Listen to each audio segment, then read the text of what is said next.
Yamuna Tira Vanachare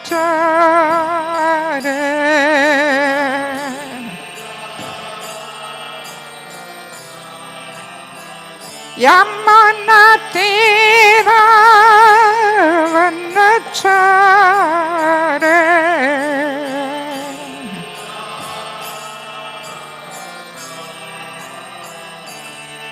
Dayarara Matapa Kandabiyade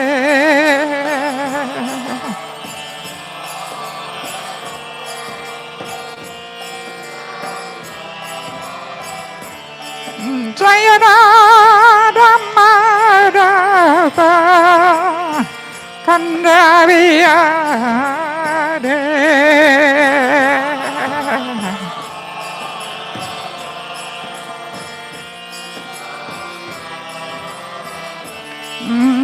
Gopirana Ballappa Kivararade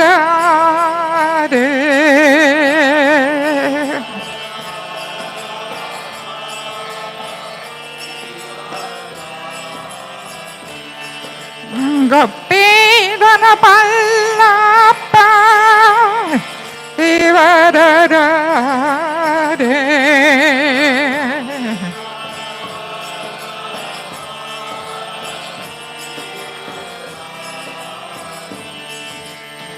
Yasharanandra Bhatta Janarandana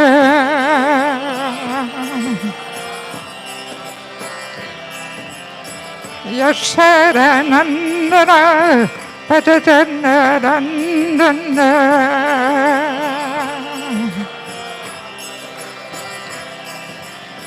Yamuna Tira Vanachare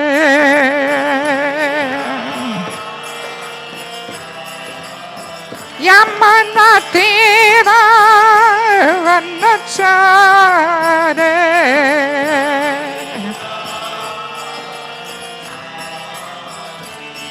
Tayarara Maraba Kandaviyade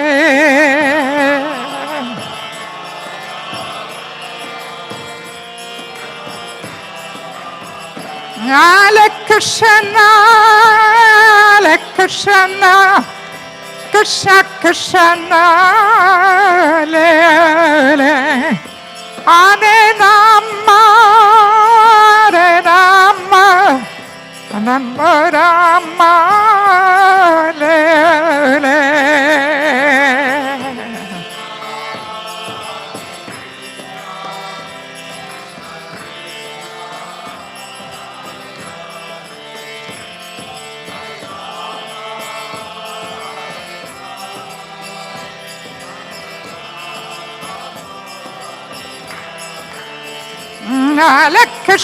Hare Krishna Krishna Krishna le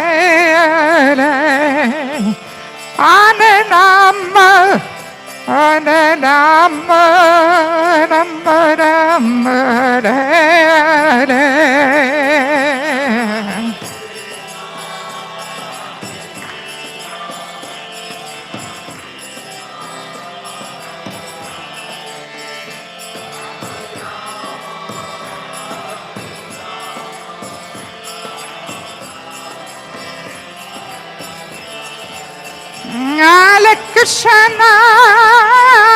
Krishna Krishna Krishna Hare Hare Rama Rama Rama Hare Hare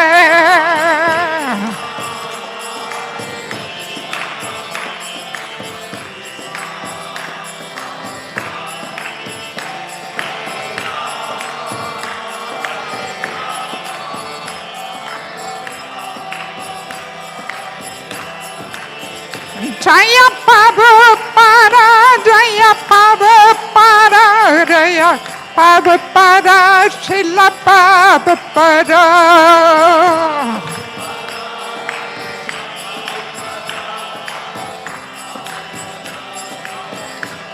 Nityaka Nipa Niva Niva Nityaka Niva.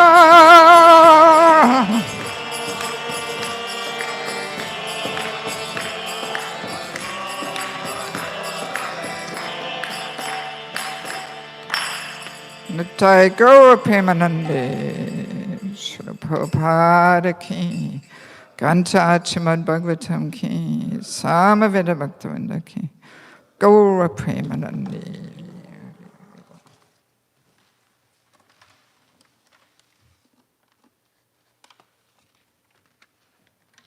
Oh wow.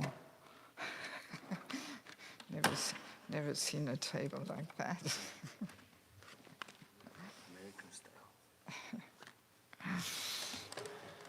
Om Gyantamandasya Gyananjala Shalakaya Chakshurmalitam Jena Tasmai Shri Gurave Namaha Shri Chaitanya Manupistam Sthapitam Yena Bhutale Swayam Rupakaramayam Danati Svavadatikam Namam Vishnaparakashabhista Bhutale Srimate Bhaktivedanta Swaminiti Namane Namaste Saraswati Deve Govani Pajoyne Nivishesha Shunyavadi Pasata Dashatarine Vanshakapa Tubasha Kripa Sinubevacha Patitanam Pavanebhyo Vaishnavebhyo Namo Namaha Jai Shri Krishna Chaitanya Pavanityananda Shri Advaita Gadada Shivasadi Go Bhaktavinda Hare Krishna, Krishna Krishna, Hare Hare,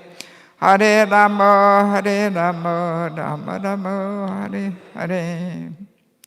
So to begin with, thank you very much for allowing me to visit you here in New York. It's the first time that I get an opportunity to be here, and it's a great honor and great pleasure. And maybe since some of you meet me for the first time, maybe I should introduce myself a little bit. So my name is Devakī Devī Dāsī. I am originally from Germany, but I never lived there as a devotee. I met Krishna consciousness in Australia in 1985, so I'm not a disciple of Prabhupada. And I immediately joined the women's ashram after 1 week of meeting the devotees. And I was for 4 years in the Brahmacharini ashram in Sydney and learned all the basic things of devotional life. And at that time, I took initiation of Bhavananda. So then later he had to step down. So then I took one more time reinitiation of Prabhu Vishnu, former Swami, now Prabhu. Then I took one more time reinitiation of His Holiness Niranjana Swami. And actually all three gurus were the perfect guru at that time, so I have no hard feelings or grudges. It was actually perfect. My whole life would have gone completely different if I hadn't taken shelter of these personalities. So after 4 years of Brahmacharini life, I was also married for 10 years. So I didn't always look like this. I had earrings, nose ring, colorful saris, whole thing. Yes, I like to emphasize this, that it's good to go through it all, you know, yes. Yes, so during my 10 years of married life, by Krishna's arrangement, we pioneered the first more organized temple in former Soviet Union, actually, which was quite amazing. Real pioneer work, adventures. Oh, it was fantastic. And I learned so many things in that time, which are now very useful for my humble preaching efforts. So then 1999, my former husband left me, left Krishna consciousness, and I'm not quite sure what he's doing now. So, and since then, I'm basically living out of a suitcase. And I spend 5 months per year preaching in India and Bangladesh, and the rest of the year all around Europe, sometimes Australia, New Zealand, sometimes US, Canada, sometimes South Africa, Before the war started, I spent a lot of time in Ukraine, so I'm very connected with the Russian-speaking preaching. I understand a little bit of Russian also. So, and for over 20 years, I've been very involved in Bangladesh, which is a very unique place. I can talk hours about the special thing of Bangladesh. Anybody here from Bangladesh? No, I heard there's quite a few in New York. Yeah, so, and in this time I received so many insights, I learned so much, how our philosophy is meant to be lived. Yes, because Bangladesh, most of Mahaprabhu's associates come from there, you know. And because it's a Muslim country, that preserves our Vaishnava culture, because the Muslims are not so open to all the modern Kali Yuga ideas. So it's amazing. It's like entering Chaitanya Charitamrita when you travel there. Yes. For brahmacharis, it's a paradise. Yes, it's brahmachari loka. We have hundreds of brahmacharis there. Just Dhaka temple, 150 brahmacharis. And that's just one temple. There's so many others, you know. So anyway, so that inspired me to establish an institute for spiritual culture. I'm based in Mayapur. Some of you I see there regularly. And I give all different courses. And now I'm in the process of putting these courses in book form, so the topic can reach people more easily, because I feel a great urgency to get these topics out into the world. And I'll share something little at the end of the class about each book. Yeah, so, and that's my humble preaching mission. I have 2 more topics I have to put in book form. So next one will be Vanapasta Ashram. Nobody even talks about it. Not established in ISKCON, you know. Yeah, that after the Grihastha Ashram, there is another ashram. And usually we forget that. You know? Yeah, so that's about my humble self. So let us go to the Bhāgavatam. So we are reading from 3rd Canto, 24th chapter, verse number 13, I believe, right? Yes. Om Namo Bhagavate Vasudevaya. Om Namo Bhagavate Vasudevaya. Om Namo Bhagavate Vasudevaya.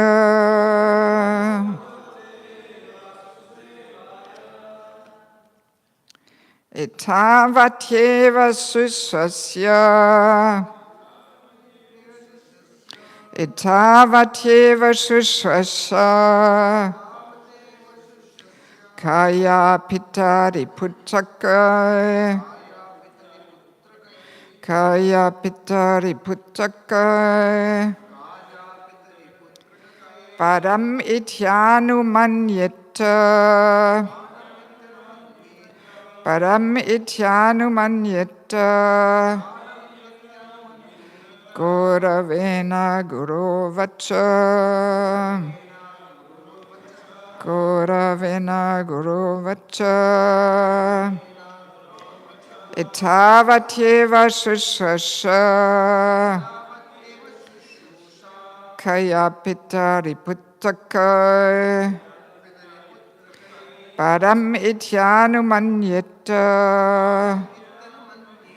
Guravena guru vacha.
Ladies.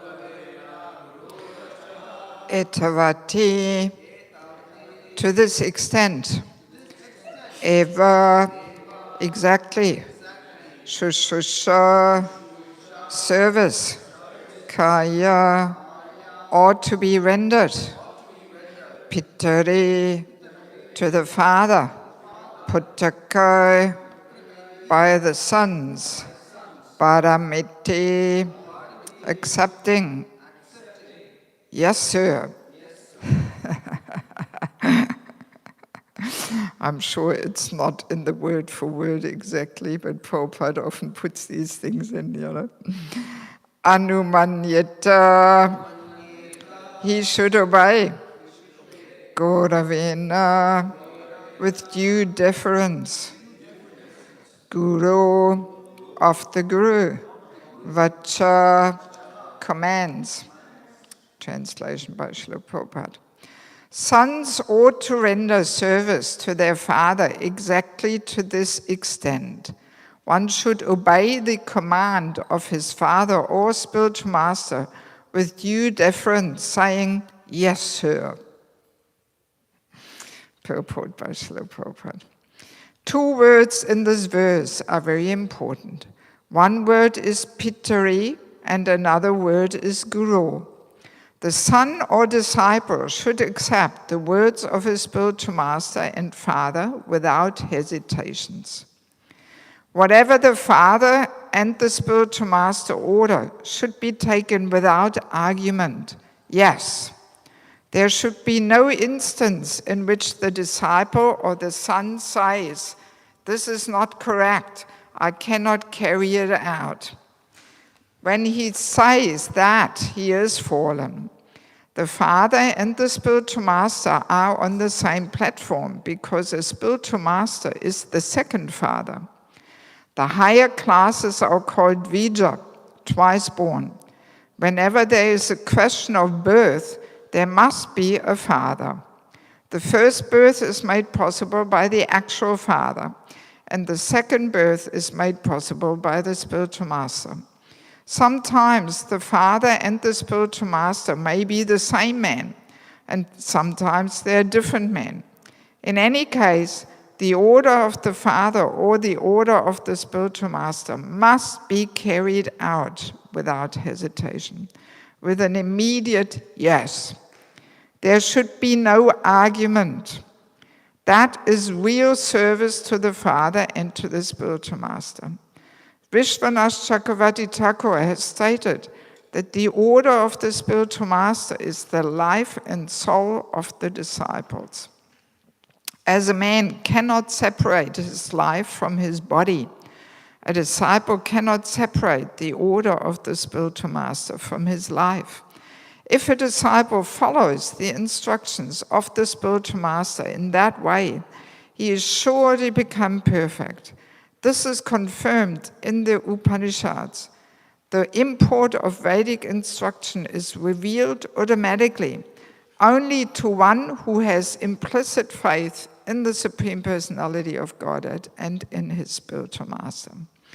One who may be materially considered an illiterate man, but if he has faith in the spiritual master as well as in the Supreme Personality of Godhead, then the meaning of scriptural revelation is immediately manifested before him. Such a wonderful purport. And yeah, as quickly mentioned this morning, I was actually thinking of presenting one of my one-session seminars. But then when I read this purport, I thought, no, this is too nice to miss it. Because I do actually have also a 3-session seminar entitled Becoming a True Disciple. And when I read this purport, I thought, okay, let's take a few little snippets from that one. Because, yeah, I mean, we are always very concerned about who is true guru. But we are not so concerned about who is true disciple. What does it mean to become a true disciple? Isn't it? Yes. And it is a whole topic. And I dare say, just as it is difficult to find true guru, it's just as difficult to find true disciple. Yes. Many of us are disciples in name only, unfortunately. You know? Yes. Yes. I guess what we're really lacking is systematic training in all these things, you know. We just bring people to Krishna consciousness. We somehow get them to chant 16 rounds. Even that is a whole topic, how people are chanting. Often it's just some mechanical thing of getting the numbers done, you know, and then, okay, you initiate it. And there's so much more deep training and education systematically, which we can offer actually, so that devotees feel inspired to do some internal work and actually become true disciples. And I remember, I'm not sure, should I mention his name? Oh, maybe I will. One day, His Holiness Nranjaswami, he said to me in privacy, he said to me, the biggest challenge of being a Diksha Guru is that you can see exactly what kind of instruction you should give to your disciple. But because you know he's not ready to accept it, therefore you can't give it. Wow, you know, that's how much we are disciples, that Guru can't even give us the instruction he would love to give us, you know. Because also Guru has to be very careful. He cannot put the disciple into a situation where he disobeys the orders of the Guru, because that's a big offense that can completely break the relationship. So he has to be very careful to see, you know, is this person willing to accept the order? Or won't he? You know? Yes. Yes, so and I guess that's why often we don't get so much instruction. We may not get a mission, you know, because we're already falling short in being open to accept the basic instructions, you know. Yes. Yeah, so, and I guess that's what it means to actually take shelter of Guru, that we do want to be corrected by this person, and we want to be instructed, we want to be disciplined.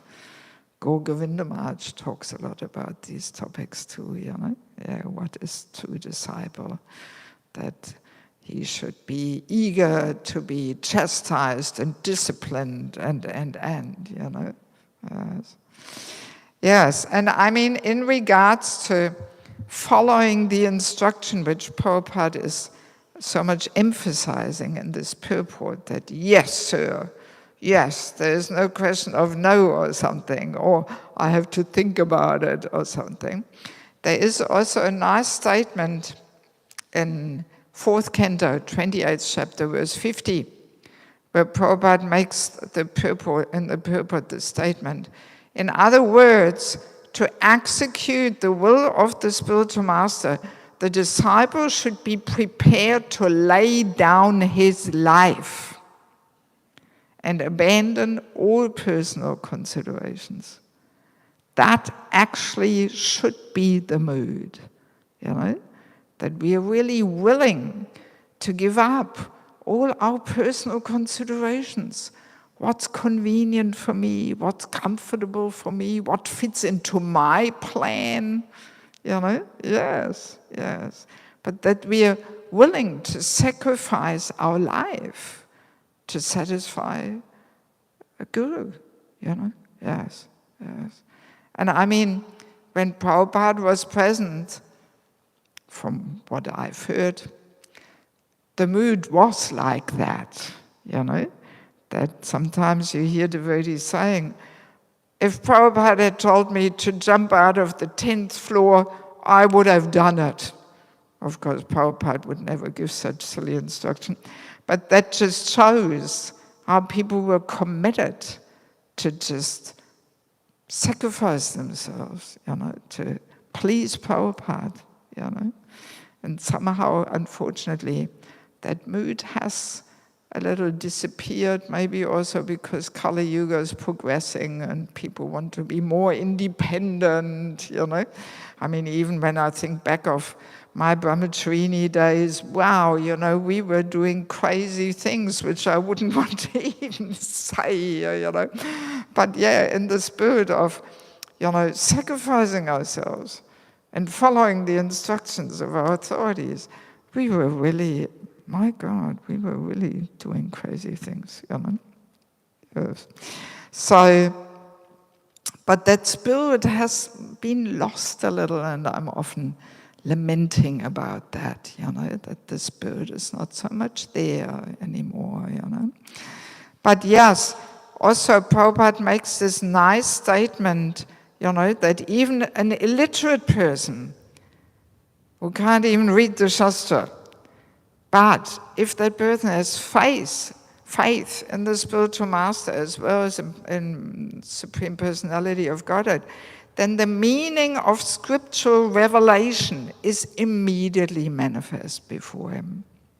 So that's exactly how it works, that like in the process of receiving spiritual knowledge, there's these 2 steps.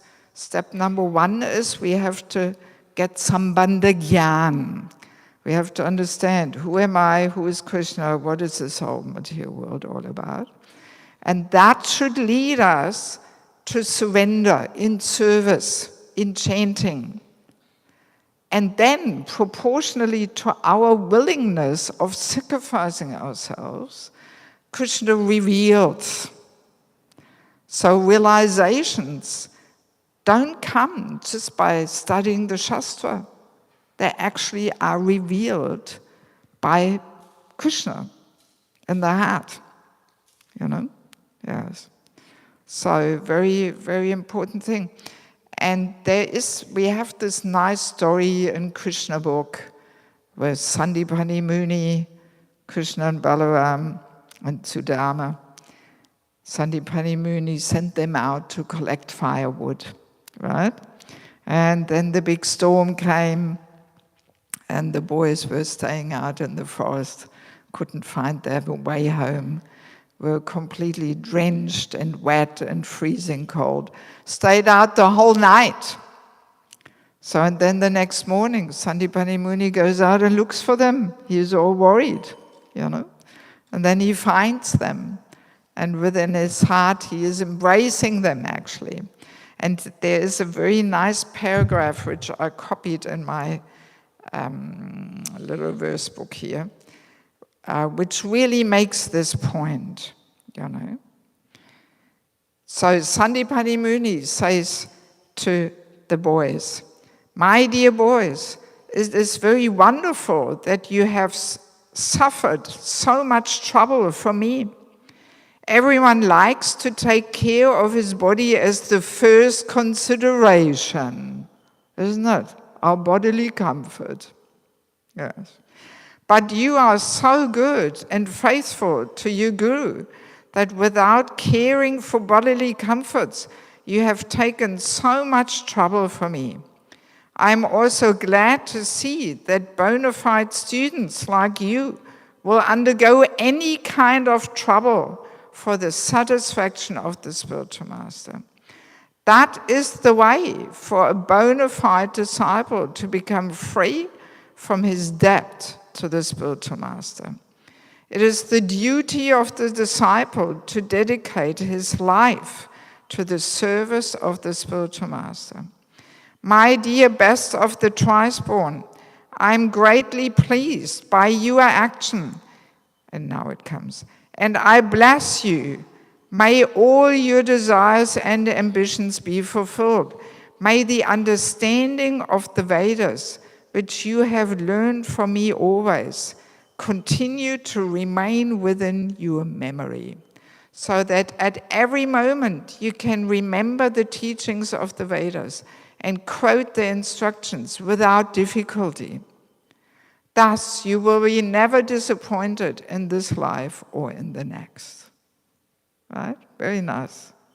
Really making this point, which Prabhupada also makes in the purport, that yes, if we have this mood of serving and sacrificing, really sacrificing ourselves, then so much realizations and revelations come, And we may have heard also that Prabhupada used to say, just give this life to Krishna. Just this one.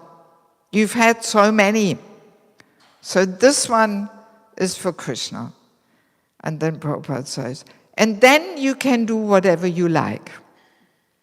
Meaning, then you will be in the spiritual world, and there you can really fulfill the soul's desires, and you can do whatever you like. But just this one life, give it to Krishna, Yes. And also, this topic actually of following Guru's order brings us to the importance of keeping one's vows. Yes, one's word of honor, one's promise, right? And this is also a big topic, which, that understanding that once we make a commitment, whatever it may be, we're going to have to keep it by hook or by crook, even if it means we have to put our whole life upside down, But that's actually the Vaishnava attitude, that once we said, yes, I'm going to do this, then we have to do it. We just can't come 2 days before and say, oh, sorry, Prabhu, something else came up. Can't do it. This is not the Vaishnava attitude, Yes.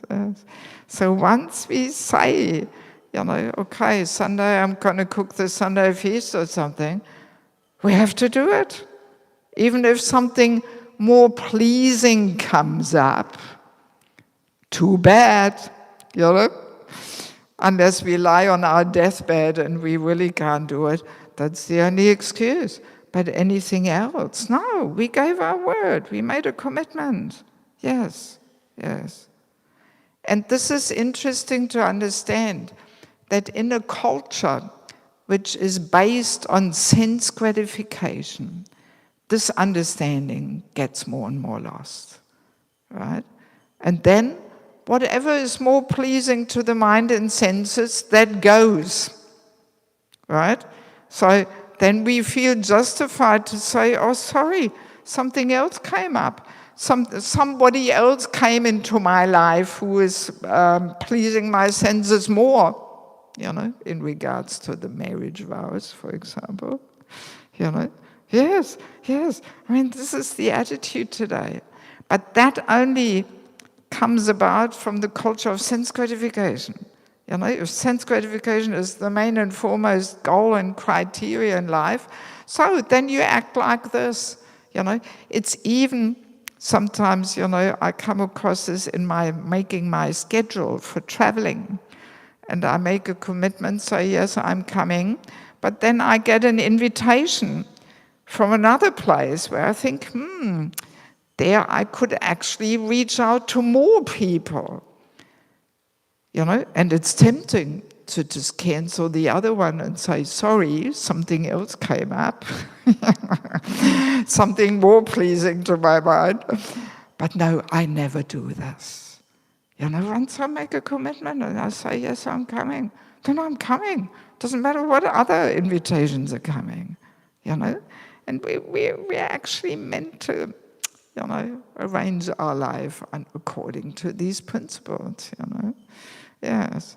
And of course, this is also so much there in regards to following our initiation vows, And in regards to keeping one's promise, there is, of course, the nice story with Bali Maharaj in the Bhāgavatam, When Bali Maharaj was giving his promise, 3 steps of land, he could have easily said, oh, gee, I imagined these 3 steps to be different. Things have changed. So sorry, can't do it anymore, But no, he stuck to his word. And he makes this nice statement. Where is it? Yeah. He says, I'm the grandson of Maharaj Prahlad. How can I withdraw my promise because of greed for money when I have already said that I shall give this land? How can I behave like an ordinary cheater, especially towards a Brahmana? There is nothing more sinful than untruthfulness. Because of this, Mother Earth once said, I can bear any heavy thing except a person who is a liar. I do not fear hell, poverty, an ocean of distress, fall down from my position, or even death itself, as much as I fear cheating a Brahmana. So Bali Maharaj sees this as cheating to not follow one's vow.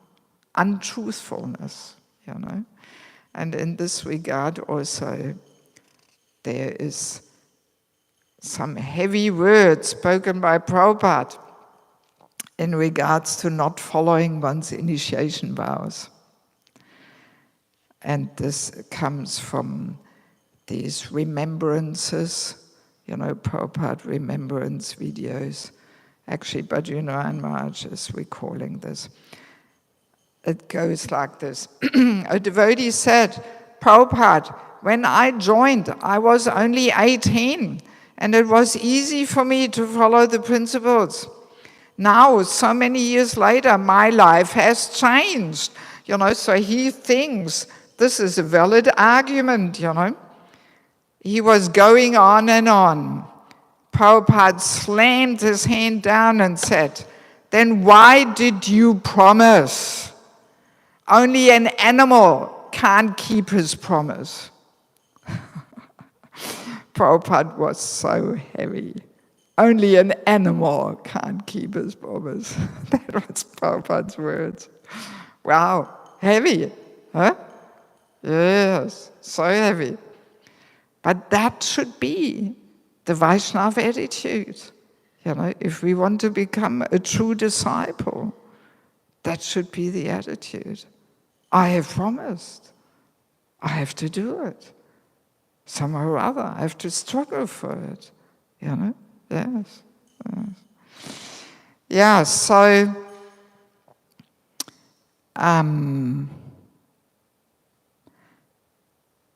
maybe before closing the topic, I do want to share one more thing.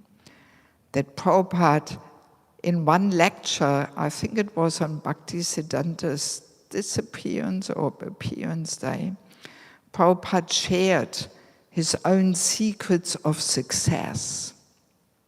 And one of them was exactly that, to be ready to lay down his life for fulfilling the orders of his guru. That was the secret number 1. But there was another secret. to be helplessly dependent on Guru's mercy and blessings and guidance. This internal dependence on Guru. That's the second secret of success. And that is quite a deep topic, actually, that we feel helplessly dependent on Guru's and Prabhupada's mercy and guidance and blessings. That's what it means to actually be connected with Prabhupada. Yes. So we can reflect and look in our own hearts and our own lives. How much do we feel dependent on Prabhupada's mercy and guidance? Is Prabhupada actually in our life? Do we really remember Prabhupada every day?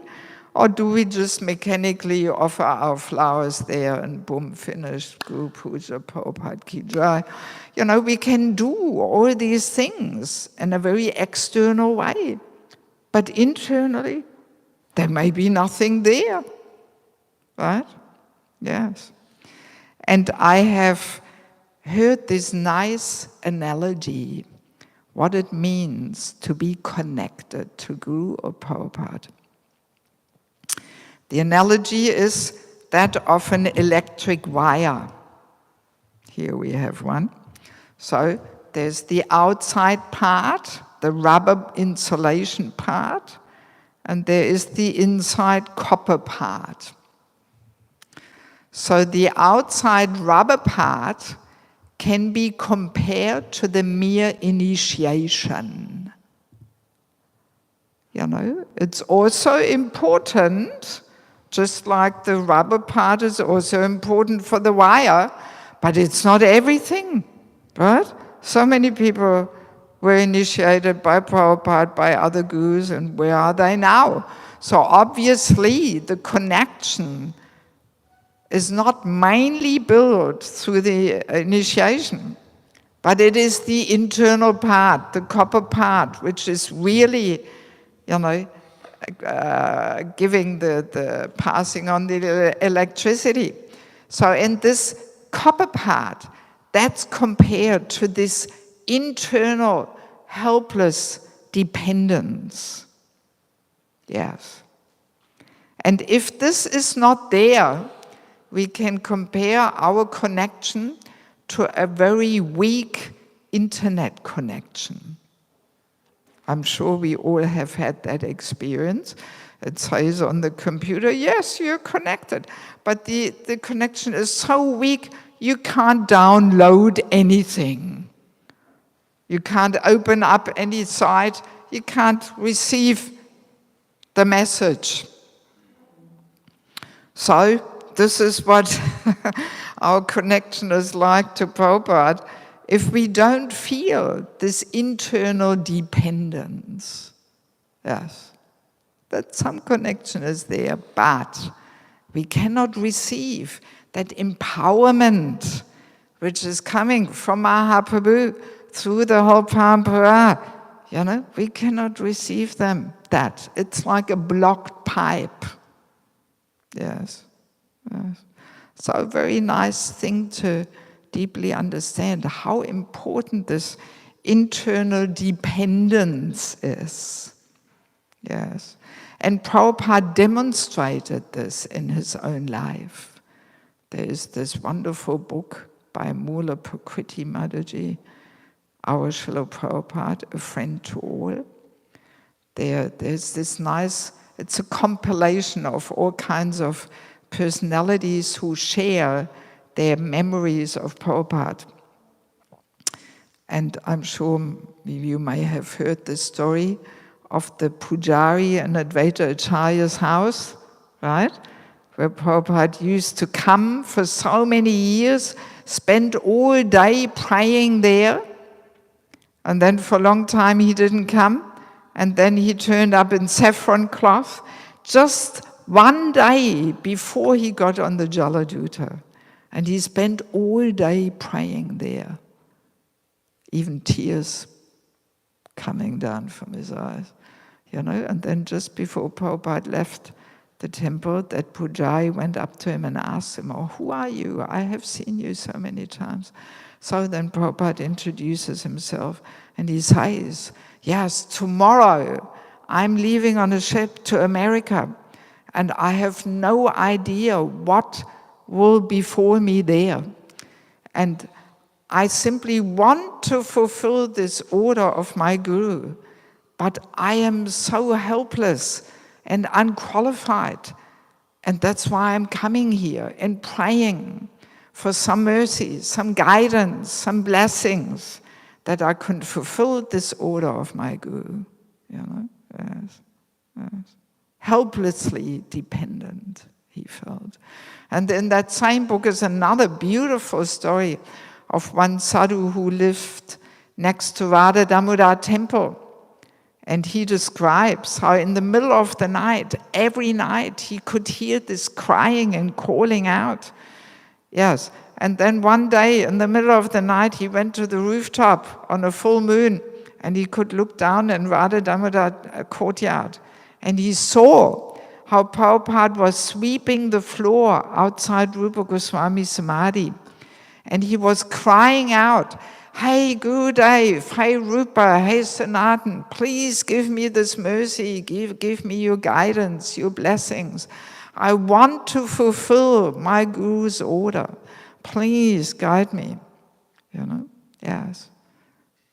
This book is really amazing. If you haven't got it yet, you better get it. There's so many secrets of Prabhupada's personal bhajan, which he would have never shared with any of his disciples, right? Prabhupada would have never said, "Oh, by the way, this is what I was doing. I was praying every day there for Rupa Goswami's and Sanatan Goswami's mercy and guidance." No, these are very personal secrets of his bhajan, And there we see, we find out how Prabhupada was actually preparing himself for this impossible mission, And I'm often thinking to myself, if we just had one drop of this mood, then we could probably do so much more in our preaching efforts. Yes, that we feel helpless, calling out to Guru, to Prabhupada, for mercy, for blessings, for guidance. That's how to get that empowerment to actually do something for Krishna, But our unfortunate position is we think we're all cool and we know it all and we know how to do it. And then Krishna says, "All right, if you know it all, then you don't need me for it, then try, Yes. Anyway, so this is all I wanted to share. Maybe let me say a few little words about the books, if you allow me. Spiritual Culture, Krishna's Divine System. This is all about the different man, woman energies, mentalities, natures, qualities, that they're not the same, but very, very different, because they're meant to play different roles. And it's quite mind-blowing to detect how Krishna's system is meant to function and how far away we are from Krishna's system. And that's why the whole world is upside down, actually. Upside down. Many temples in Europe and in India also, they use this book as a handbook for brahmachari training. Even though the whole book is about women, actually. It re-establishes the role we women are meant to play. That with our powerful Shakti, we're meant to empower the men rather than competing with them. Yes. And this is what's happening today. We women are competing with the men, and that puts everything upside down. Big topic. Next one, sheltering relationships. This is all about the importance of devotee care based on mentorship. I have been a part of the Devotee Care Committee of the GBC Strategic Planning, and there we were discussing these topics. Devotee care is such an important topic in congregational development, developing a community. So if you read this book, you will be convinced that without having a mentor and eventually becoming one to others, we actually cannot make advancement. Yes. Serious topic. We have lost so many devotees, so many. Even I being with the third Diksha Guru. All these personalities who could not maintain their Guru and Sannyas position had that thing in common. They did not have sheltering relationships. Yes. So how many more wonderful personalities do we have to lose, How many more? Yes. So then next one. The false ego, our constant companion and troublemaker. I think the title speaks for itself. All I can say is it has helped me a lot to detect how my false ego gets into my way. So maybe it will help you too. False ego, so subtle. In the name of Krishna consciousness, we can boost and feed the false ego instead of dissolving and subduing it. And it's all happening massively. Yes. And in that book is also a whole chapter about chanting the holy name, because I do conduct holy name retreats all around the world for 3 days every year in Eko Chakra. Very nice experience. So it's like a summary of the holy name retreat in there, because chanting is very instrumental in dissolving the false ego. But we have to chant with the right quality of feeling, Then entering the Grihastha ashram, how to do it, how better not to do it. It's like a handbook for matchmaking, to see whether a man and a woman are actually compatible. Yeah. These days people only Indian body devotees look at caste and economics. That's the only consideration today. All the other devotional considerations, people don't even look at it. They don't even know them. Yes, we need some help in this. And last but not least, family life as an ashram, secrets of success. Yeah, there's a lot of stuff in there. Also cultural things. I'm sharing things from Bangladesh. That's where I learned so many things. And there's a whole chapter on, affection, physical intimacy. There's a lot of misunderstanding over this topic, which leads to divorce. Yes. And I came across a few really amazing stories and statements of Prabhupada, which hardly anybody knows, in regards to sex life within marriage. So I'm simply hoping and praying that this will be a little contribution to make our Grihastha ashram more stable, Yes, because again, no education. People just get married and have no preparation, no education, And family life as an ashram is very different than mundane family life. But often all we know is mundane family life, right? Yes. And we don't take seminars, we don't take education courses, we don't read books. And then, that's why we have such a high divorce rate, So if any of you want some books, these 2 are $15 each, the other 3 are $20 each. You can pay by cash, Venmo, or Zelle. Please come and talk to me if you want to get some books. So, 3 minutes time left for questions. Let's go back to the guru topic, to disciple topic, becoming a true disciple. Do we have any comments, questions, doubts, complaints, corrections?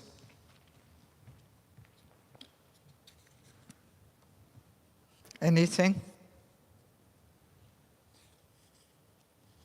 Should be a topic that's concerning us all.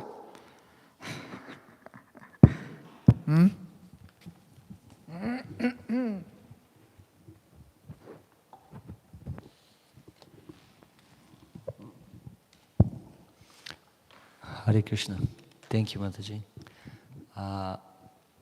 So if someone has a problem following his vows, especially spiritual vows, what would you suggest?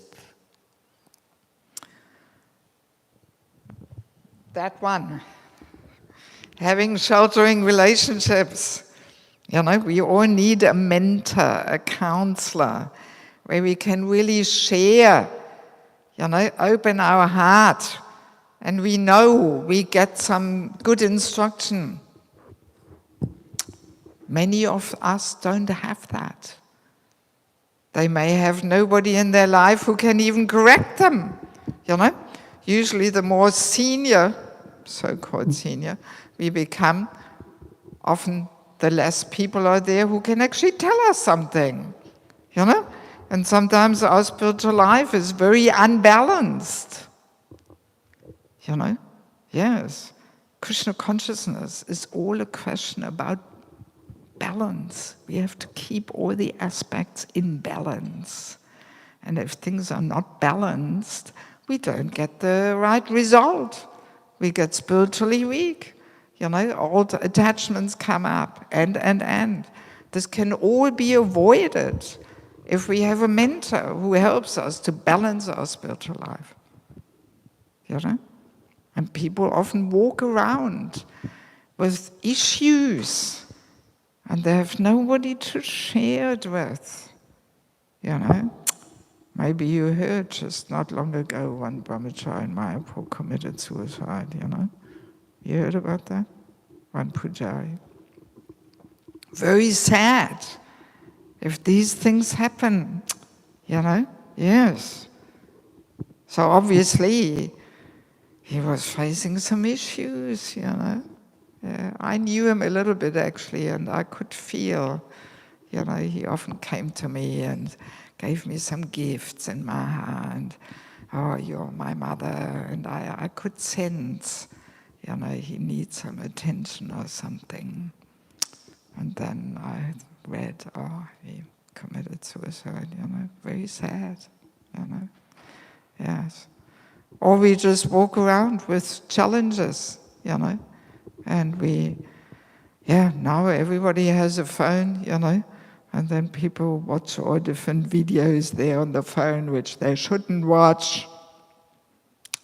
And they think they get through, the brahmachari life like that. Common thing. More common than we probably even imagine. Yes. But these are all things which happen when people don't have sheltering relationships. When there's nobody in their life where they feel, I can really open my heart to this person will keep this information confidential and will not blabber it around in the whole community, and let it get back to me in some way or whatever, And the person will, with compassion, give me some good advice, Yes. Also, it requires, of course, that we are willing to do some internal work, Yes. But if we don't have anybody to ask for guidance, then we easily slide down into old bad habits, old tastes come up and so on, But this can all be corrected. If there's a willingness and sincerity there, it can all be corrected. But it's a very one-to-one thing. I do want to read to you this amazing quote I put in the back. This is from Bhaktisiddhanta Saraswati Thakur, and that will be the last thing, from Amritavani. One who gives personal instruction to each and everyone does more for others than the platform speakers do. platform speaker. I'm a platform speaker here, you know. Generally, whatever platform speakers say cannot solve the problem of everyone in the audience, nor can it always benefit every individual. And now it comes. A person's defects are better rectified in a private tutorial class or private coaching than in hearing lectures in a school or college. Therefore, those who instruct particular persons separately can award them something more permanent. Right? You got the point? Oh, when I came across this quote, my God, I was dancing in ecstasy. Here it is, black and white. This one-to-one, so important, you know? Yeah, just hearing classes, of course, also gives inspiration. But then the one-to-one, that's where it lies. Where if we really want to move forward and, you know, correct our defects. Yes. Okay, 9 o'clock. I have a note here, finish by promptly, sharp, 9 o'clock. So, I mean, I'm here for another week, you know, so if you want to schedule me next week sometime or whatever, you know, so please let me know and we can continue churning topics. Okay, thank you so much. Srila Prabhupada ki, Samaveda Bhaktivinoda ki, Gaura Premanandi.